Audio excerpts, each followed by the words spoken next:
آپ نہیں بتا سکیں گے. اور پھر دیکھیے دو فیکٹر ہوتے ہیں. ایک ہوتا ہے نبی کے بارے میں افراد چلے جانا, ایک ہوتا ہے تفریح کر لینا. یہ دونوں چیزیں ہوتی ہیں.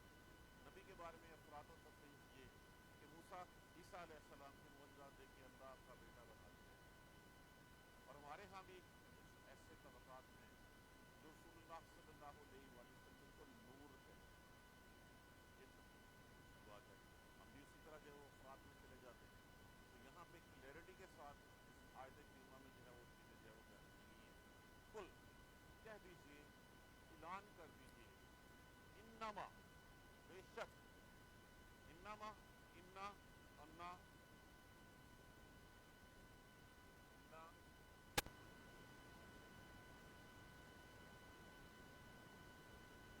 بے شک ہوتا ہے, اور انما کا معنی ہوتا ہے اس کی سپرلیٹو ڈگری, کہ جو کہا جا رہا ہے سوائے اس کے علاوہ اور کوئی بات نہیں.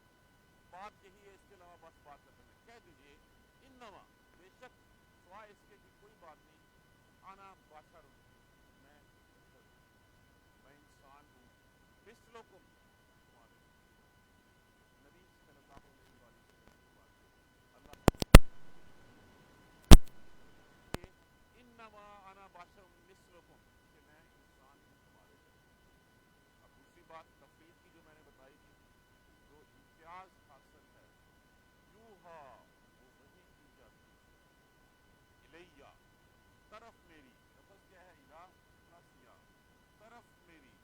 یوہا الیہ وحی کی جاتی ہے طرف میری.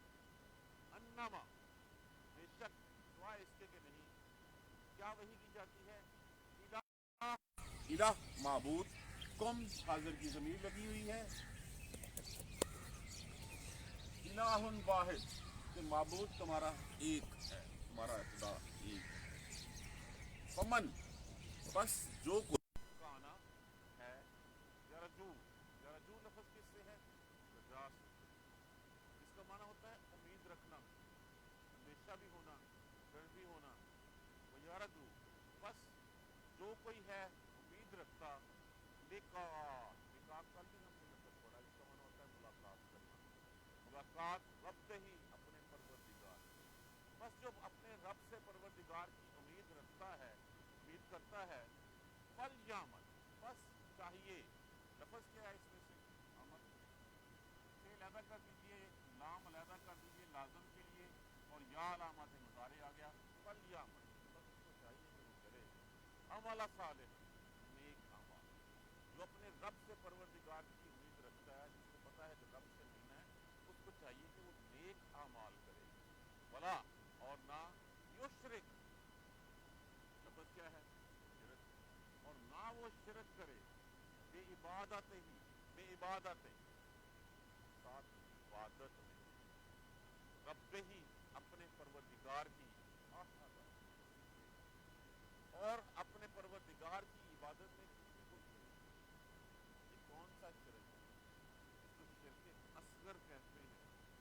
میرے بعد میں اس کی جو ہے وہ ڈیٹیل بیان کرتا ہوں. شرک اصغر کہتے ہیں. قل انما انا بشر مثلکم, کہہ دیجئے کہ اور اس کے علاوہ کوئی بات نہیں ہے. بات اصل میں یہی ہے کہ انا بشر مثلکم, میں تمہارے جیسا ہی ہوں. یوہا, اب اس کو پکڑ کے کچھ لوگ جو تفرید کا شکار ہوئے, ان لوگوں نے محمد صلی اللہ علیہ وآلہ وسلم کو معاذ اللہ عام انسان کی طرف رکھ دیا. اس سے بڑی بد تہذیبی گستاخی اور کوئی نہیں ہو سکتی. اللہ کے بعد جو سب سے بڑا ولی ہے, اللہ اللہ یہی بات جو سب سے بڑا ولی بات ہے. اور یہ اللہ کی طرف سے چن لینا, منتخب کر لینا کہ کس کے اوپر وحی بھیجنی ہے, یہ بہت بڑا امتیاز ہے. تو نہ تو تفرید اتنی ہو جائے کہ عام انسانوں کے برابر سمجھ لیا جائے اس آیت مبارکہ کو ان لفظوں کو پکڑ کے, اور نہ افراط اتنی ہو جائے کہ نور بنا دیا جائے اور اللہ کے ساتھ جو ہے ملا دیا جائے.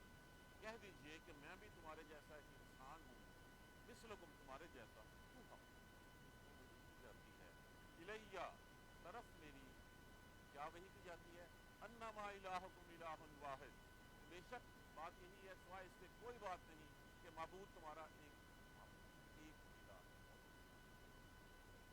فمن کان یرجو لقاء ربہ, بس جو امید رکھتا ہے اپنے رب سے پروردگار سے ملاقات کی, فلیعمل عملا صالحا,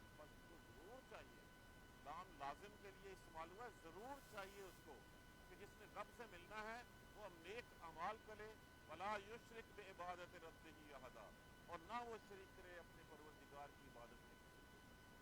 اب اس کے اوپر میں کچھ احادیث آپ کو بتا دیتا ہوں۔ حضور صلی اللہ علیہ وآلہ وسلم جو ہے مت پڑھائی بات آتے بات اوپر ہوگی جلدی سے، صحابہ اب پوچھنے کی ضرورت بھی نہیں کرتے۔ پوچھا پھر کسی نے آ کے کہ یا رسول اللہ کیا نماز کے احکامات میں کوئی نیا حکم آیا ہے؟ آیا کیا حکم؟ یعنی ہم نے اتنی پڑھی، اچھا آپ نے فوراً قبلہ رخ منہ کیا، آپ نے وہ رکعت پوری کی اور آپ نے سجدہ کیا، کہا میں نے سجدہ کیا۔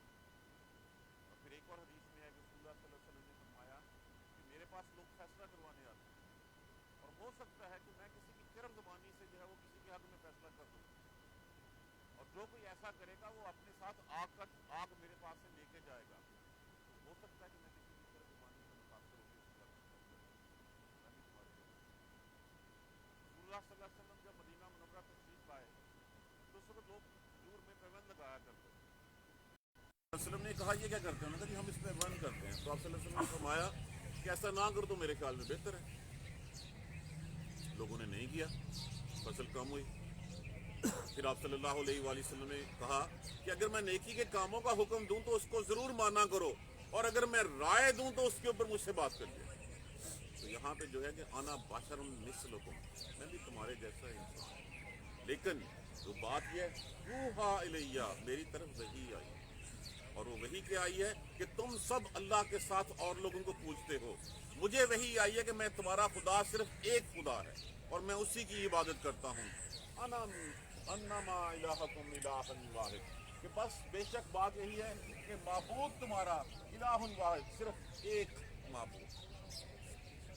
اب یہاں پہ دیکھیں رسالت کی بات آ گئی، موحد کی بات آ گئی، وحدانیت کی بات آ گئی۔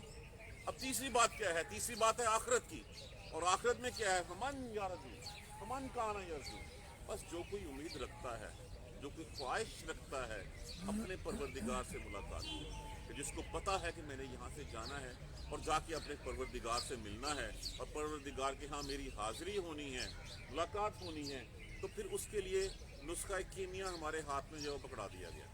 ہمیں کامیابی کی کنجی ہمارے ہاتھ میں دے دی گئی ہے۔ دو کام ہم سے کہے گئے ہیں، ایک کام یہ کہا گیا فَلْيَعْمَلْ، بس اس کو ضرور چاہیے کہ وہ عمل کرے، عملاً صالحا، نیک اعمال کرے۔ نیک اعمال کون سے کام؟ جو صراط مستقیم کا راستہ بتا دیا گیا ہے کہ یہ راستہ صراط مستقیم ہے، اسی پہ چلو گے تو یہ تمہارے لیے اعمال صالح ہیں، اگر اس سے دائیں بائیں مڑ دو تم جہنم کے کھڈوں میں جاؤ جا کے۔ راستہ صرف ایک ہوتا ہے، باقی سارے راستے جو ہیں وہ ٹریپ کرنے کے لیے ہوتے ہیں، پھسلانے کے لیے ہوتے ہیں۔ شیطان جو ہے وہ باقی راستے جو ہے وہ نکالتا ہے۔ وحدانیت کا راستہ، توحید کا راستہ صرف ایک ہی راستہ ہے، اور وہ کون سا راستہ ہے؟ وہ قرآن و سنت کا راستہ ہے۔ فَلْيَعْمَلْ عَمَلًا صَالِحًا، بس اس کو چاہیے کہ وہ نیک اعمال کرے، وَلَا يُشْرِكْ بِعِبَادَتِ رَبِّهِ۔ رسول اللہ صلی اللہ علیہ وآلہ وسلم نے ارشاد فرمایا مجھے تم سے سب سے زیادہ ڈر جو ہے وہ شرک اصغر کا لگتا ہے۔ پوچھا کہ یہ کیا ہے؟ کہ ریاکاری کرنا۔ اگر بندہ نماز پڑھے اور نماز پڑھتے ہوئے دکھاوا اس میں آ جائے تو یہ ریاکاری ہے۔ اللہ تبارک و تعالیٰ روز محشر جو ہے مہر بند سے لوگوں کے اعمال نامے ہوں گے، اس میں نیک اعمال نامے ہوں گے۔ اللہ تبارک و تعالیٰ فرمائیں گے اس کو قبول کر لو، اس کو نامنظور ریجیکٹ کر دو، اس کو مان لو، اس کو چھوڑ دو، اس کو مان لو، اس کو چھوڑ دو۔ تو اللہ تبارک و رسول فرشتے عرض کریں گے یا باری تعالیٰ اس میں تو ہم نے خود تیرے کہنے پہ سارے اعمال اس کے نیک لکھے ہوئے ہیں، تو حکم ہوگا کہ اس نے یہ اعمال دنیا کو دکھانے کے لیے کہ تم کو دکھانے کے لیے، اس کو پھینک دو جہنم میں، اور پھر اس کو عذاب بھی جو ہے وہ انہی لوگوں کو جن کو وہ دکھا کے کرتا تھا ان کو دکھا کے کیا جائے گا۔ کہا جاتا ہے کہ جس نے نماز دکھاوے کے لیے پڑھی، اللہ تبارک و تعالیٰ کہتے ہیں کہ جب تک وہ ریاکاری میں رہا اس وقت تک وہ اللہ کے غضب کا شکار ہو۔ تو یہ وہ شرک ہے جو خفی شرک ہے کہ جس میں ہم دکھاوے کرتے ہیں کہ ہم صرف نماز دکھانے کے لیے کرتے ہیں، تو اللہ تبارک و تعالیٰ کہے گا جس نے اللہ کو اللہ کی عبادت میں ساجی بنا لیا، اللہ کہے گا پھر جاؤ جا کے صلہ اس سے لو، میرے لیے تو نے نہیں دی۔ میں واحد ہوں، جب اوپر کہا گیا الہکم الہ واحد، تمہارا الہ ایک الہ ہوں میں، ایک واحد الہ ہوں، اس کے ساتھ کسی اور کو ولا یشرک بعبادت رب، کسی کو شریک نہیں کرنا۔ ہمارا خفیہ شرک ہوتا کیا ہے کہ ہم نماز پڑھ رہے ہیں، نماز پڑھتے پڑھتے ہم نے دیکھا ہے، ہم اپنے دھیان میں نماز پڑھ رہے ہیں، کوئی صاحب آ گئے ہیں، ساتھ کھڑے ہو گئے ہیں، وہیں سے ہمارے سجدے کی ڈیوریشن جو ہے اگر پہلے 4 سیکنڈ تھی تو 6 سیکنڈ ہو گئی ہے، یہیں پہ ہم نے ساتھ شامل کر لیا کسی کو، ہم دکھاوے کی طرف چلے گئے۔ وہ کیا تھا؟ وَيْلٌ لِّلْمُصَلِّينَ الَّذِينَ هُمْ عَن صَلَاتِهِمْ سَاهُونَ وَالَّذِينَ يُرَاءُونَ، وہ جو ریاکاریاں کرتے ہیں، ان نمازیوں کے لیے تباہی کہا گیا تھا، وَيْلٌ لِّلْمُصَلِّينَ، بس تباہی ہے ان نمازیوں کے لیے۔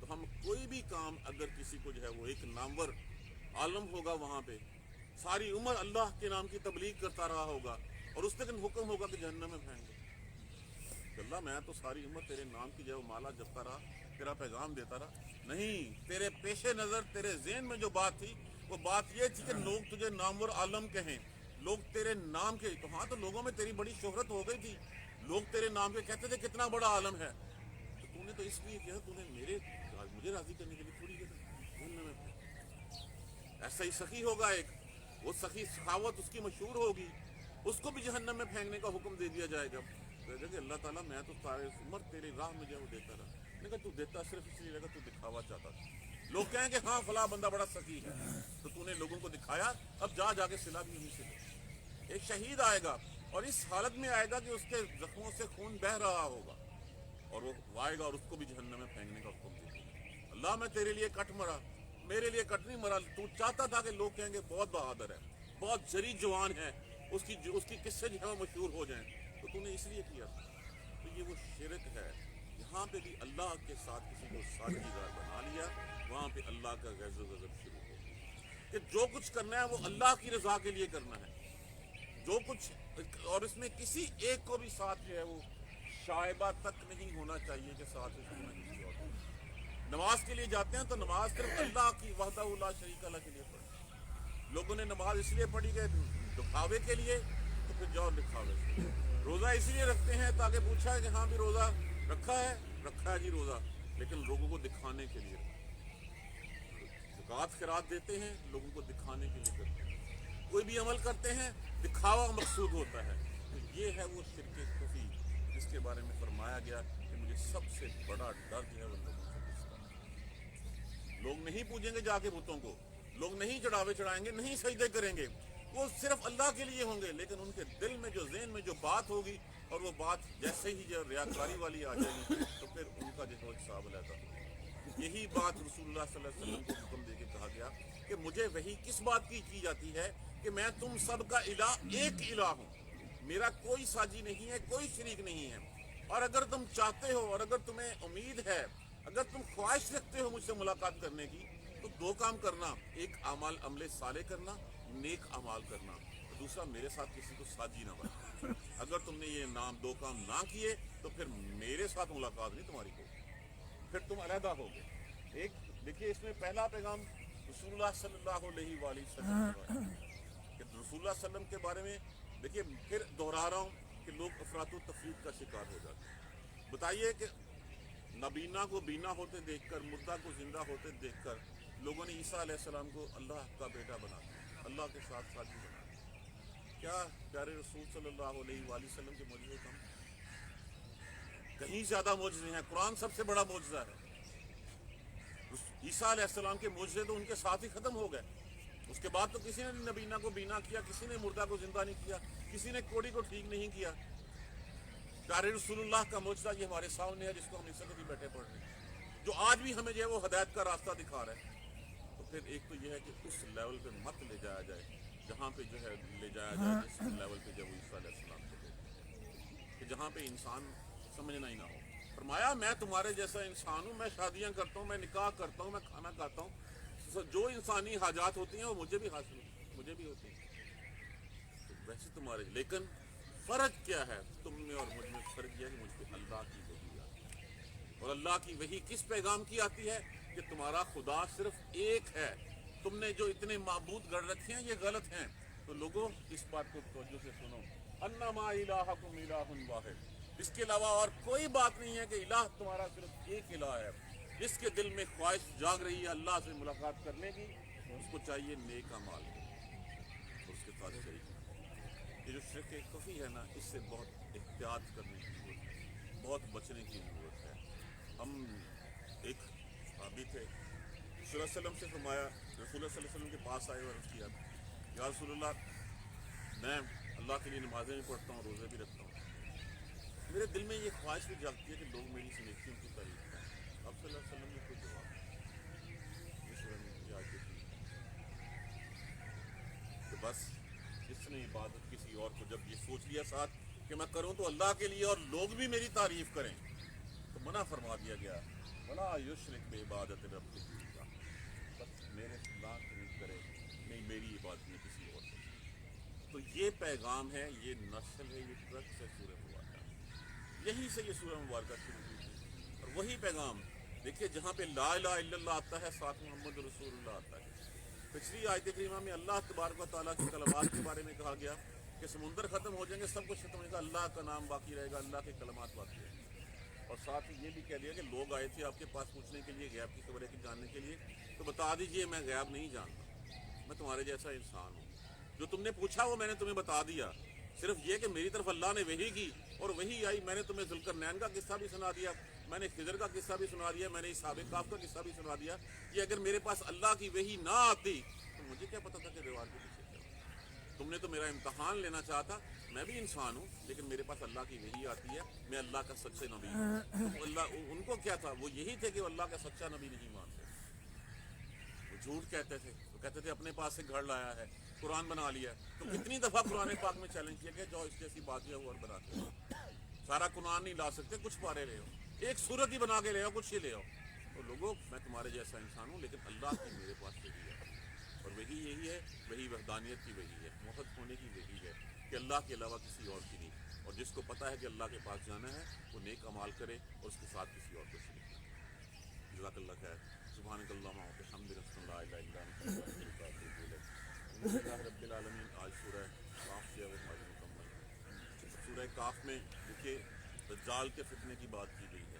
وہ دجال تو آئے گا ہی آئے گا، لیکن جو سب سے بڑا فتنہ ہے وہ مادیت پرستی کا فتنہ ہے، وہ اس دنیا پرستی کا فتنہ ہے، وہ اپنی نفس پرستی کا فتنہ ہے۔ انہی فتنوں سے بچنے کی جو ہے وہ ہمیں ضرورت ہے۔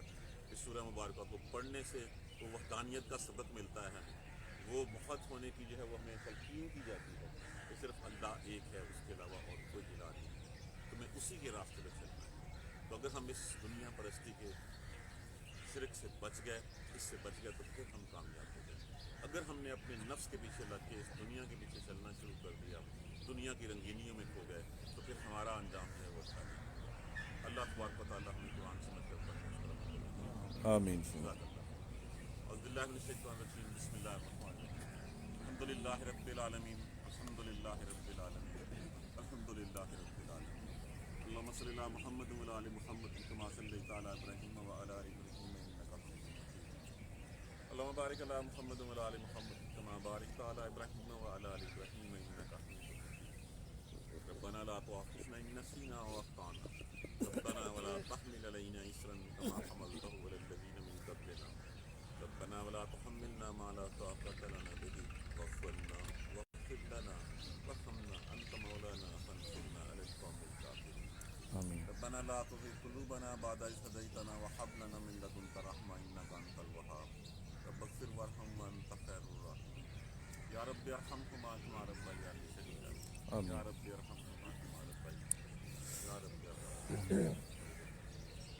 یا اللہ تیری رحمت کے ساتھ سورہ کاف مکمل ہوئی، یا اللہ ہمیں سیدھے راستے پہ چلنے کی توفیق عطا فرما۔ آمین۔ اللهم اهدنا الصراط المستقيم، اللهم اهدنا الصراط المستقيم، آمین۔ اللهم اهدنا الصراط المستقيم۔ آمین۔ یا اس میں جو غلطیاں کوتاہیاں ہوں تو معاف فرما دے، درگزر کر دے، یا آمین۔ اللہ تو معاف کرنے والا ہے، تیرے علاوہ کوئی معافی دینے والا نہیں۔ یا اللہ جو غلطیاں کوتاہیاں ہم سے درگزر فرما دے، معاف فرما دے۔ آمین۔ اللہم اغفر لنا